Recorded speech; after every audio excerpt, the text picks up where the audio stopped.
ตอนอยู่อยากได้เงินตอนตายอยากได้บุญ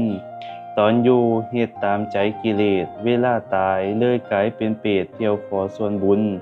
โดยเฉพาะในช่วงเขาอยากหมากแพงนี่บางคนนี่ก็กอบได้กอบโกยเอาขนาดเหมือนกับประหนึ่งว่าเฮาสิบ่ล้มหายตายจากไปจักเทื่อยิ่งช่วงเขาอยากหมากแพงนี่มีแต่แนวอยากได้มีแต่แนวกอบโกยเอาสิ่งของที่อยากได้ทั้งหลายทั้งมวลนี่กอบโกยเอานี่นั่นคือความโลภการที่มีความโลภนั่นมีโลภะมูลจิตคือจิตที่มีความโลภนั่นส่วนมากคนทั้งหลายเหล่านั้นเวลาตายไปสิได้ไปเกิดเป็นเปรตเมื่อไปเกิดเป็นเปรตแล้วก็อยากได้ส่วนบุญส่วนกุศลเที่ยวขอแต่บุญเที่ยวขอแต่กุศลต่างๆทั้งหลายทั้งมวลซึ่งเงินที่เฮาหามาได้ในโลกมนุษย์นี่แทบที่สิใช้หยังบ่ได้เลยจักบาทจักสตางค์มีเงินเป็นร้อยล้านพันล้านก็ใช้บ่ได้เลย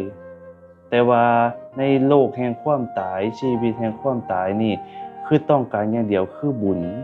คือกุศลต่างๆเพิ่นก็เลยบอกว่าตอนอยู่นี่อย่าอยากได้เงิน